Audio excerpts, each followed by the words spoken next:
Josh, it's lovely to meet you and Lovely to to meet meet you you too. with surroundings that I have to admit I have not experienced before. My first visit to the Herschel Museum. I know it's not your first visit.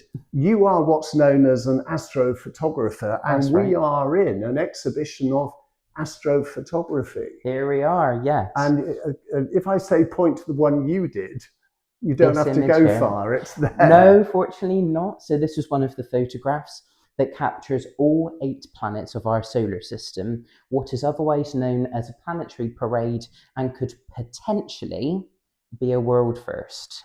Well, you approached the Guinness Book of Records, didn't you? Yep, so that's an ongoing situation now. It's just to determine whether, the validity of the image taken on the day could well be one of the first images capturing all 8 planets with the current technology today. I'll keep my fingers crossed for you. Now, like me, you're a good Somerset boy. Yes. And apart from the fact that you are part of this exhibition, they're also selling your book, which I know you're Yes. very excited about. It's the first time you've seen your photographs in print, Yeah. in a book with hard covers. So we'll get on to that in a moment. But Sure. can I start by asking you how you got into photography? Yeah, sure thing. So it began on a long journey back to when I was 7 years old.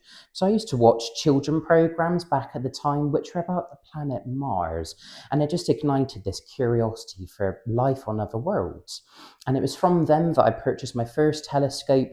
And with that, I thought I want to document these events somehow. And so that's where the practice of photography came in. And so then throughout an education and then a degree, I'm now established as what is known as a landscape astrophotographer. So incorporating landscapes into astronomical wonders and phenomenon. And so very fortunate to have images that have been endorsed by NASA, Apollo 11 astronaut Buzz Aldrin, and even as Wow. far as the European Space Agency, as well as Tim Peake. And so I'm really delighted now to have published my first book and to be in partnership with the Herschel Museum of Astronomy, where some groundbreaking local astronomy history took place on these very cobbles. It's quite amazing to think. It is. All the hairs on my arm have gone up. Goosebumps. Bumps. Now, your book's got a very unusual title. What is it? And Yes, explain. so it's called 52 Assignments Night Photography by Ammonite Press. So it's a collective, or a portfolio rather, of series of books, but this is tailoring towards the night sky. And so if you wanted to, through one project a week, I teach others how to take photographs of the night sky. Astrophotography is becoming a very popular subject in high demand. So this series of projects teaches you how to take your own images and learn the basics of your camera, the settings that you need to acquire images of the night sky and further afield, and then to embrace the celestial wonders, whether that be auroras to eclipses and further afield. But the most important message about it is where we are seeing a rise of popularity in astrophotography, our dark sky places, and respect of other photographers is starting to go a bit out of control. And so through that, I'm trying to address the theme that is sustainable astrophotography and the precautions we can make not only to protect our dark sky places, but also our surroundings and others as well. So we're talking about people going out at night to take pictures, Yes. maybe in places where they haven't got permission to be. So not even that, it's just popular beauty hotspots. Okay. I can give the example of Durdle Door down in Dorset, that classic image of the Milky Way shining over the famous arch. Where these photographs are becoming more popular, we can be seeing up to 50 and maybe sometimes 100 photographers in the same spot. And so when you're using bright headlights and you're going to somewhere which is an area of special scientific interest, it occurred to me and various organisations the impacts that popularity in astrophotography is having. And also this, what I have seen now within the greater community, is ownership of the night sky, that the stars belong to one photographer, auroras to another. As my roots as an astronomer, I have learned through various organisations in the local area and supportive organisations that space is for everybody. And that's what I aim to broadcast through my first book, is to address this ongoing concern. Did you set out to write a book? I did, yes. That's always been an ambition of mine, as a photographer, learning to broadcast and educate further afield. But it's just, again, trying to make it accessible and also an enjoyable community as well. Can we talk about dark skies? Yes. Because I don't know, with climate change, with pollution, Mm. I would have thought the only place you're ever going to see the heavens as the heavens should be Mm. would be a planetarium. Well, this is it. So, with the situation of dark skies, we are amongst a climate crisis right now. So, even in the nearby city of Bristol, we have had natural history productions that have educated about the impacts of plastic. And it was during my degree that I thought, hang on a moment, there's something else going on here. We've got what is called artificial light at night. ALAN, and this is the impact of urban sprawl and light shining upwards. So, from my perspective as an astronomer and an astrophotographer, this reduces our contrast of our view of the night sky. And so, for those who live in major towns and cities, you'll only be able to see the brightest stars, 2 or 3 of them if you're lucky, and the bright full moon. Whereas if you go to a dark sky place, just to name a few, we have the Cranbourne Chase dark skies nearest to us in Dorset and Exmoor National Park. Then you'll be lucky enough to see the night sky in its entirety. But true dark skies now, the ones which are left untouched, is a very thin sliver really of northwestern Scotland. And just to see this image projected on a map of the state of affairs now, it is quite an emotional experience to witness. That's quite shocking. It is, yes. And so again, even though we are amongst, as I said, this climate concern, it's trying to embrace it at the same time so that if anyone wants to take a photograph of the night sky or engage as another means with an astronomical practice, it just means turning off one light switch to make all the difference. Yeah, I'm with you on that one.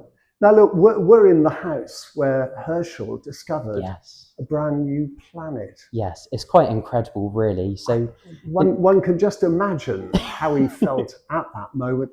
And using a telescope he'd made here too.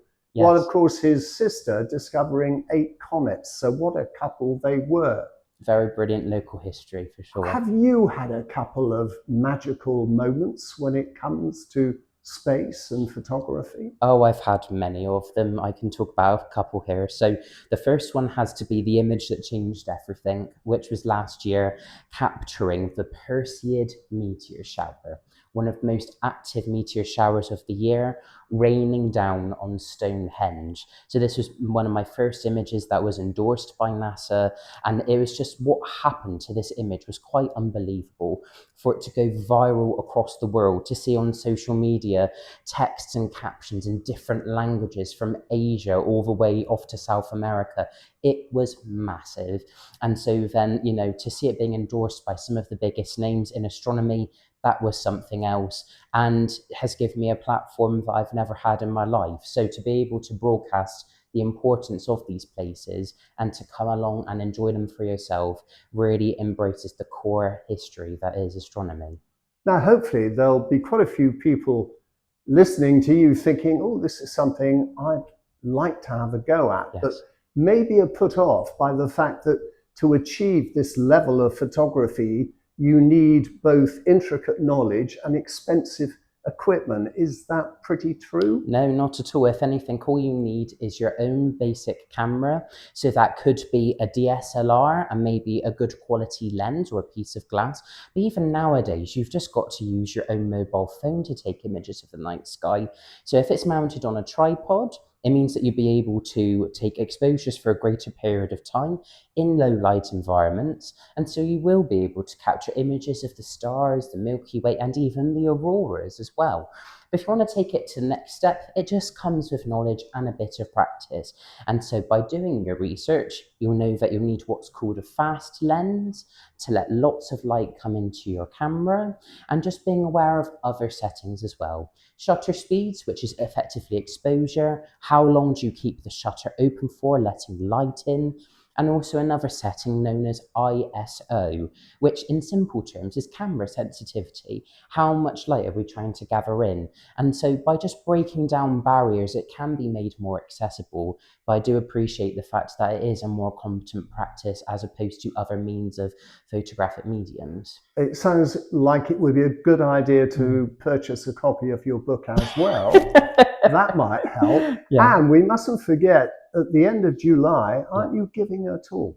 I am, yes. So I'm hosting my book launch at the Bath Museum of Architecture, associated with the Herschel Museum of Astronomy, which will be taking place on Thursday, the 31st of July, between 5:30 and 7:30, where I will be signing copies of 52 Assignments Night Photography, and also a 45-minute presentation advocating for dark skies and sustainable approaches to astrophotography.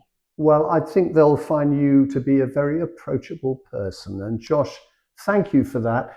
I take it now you're making your living out of doing this. I am, yes, now. So every time, just as a visual creator, things are changing all of the time. And so not only from having taken images of the night sky and further afield, but to really interact with celestial events such as the sun and the moon, which are very prevalent this year. So I'll be excited to release that project at the end of this year. The sun and the moon? Yes. Well, let me just say, events that won't occur again for another 19 years or so. So okay. I'll keep that one under the hatchet for now, but something exciting is on the horizon. Well, at least you're of an age that if you cock up this one... there might be another chat, we'll see. Josh, a pleasure to meet you. Lovely, and thank you for having me.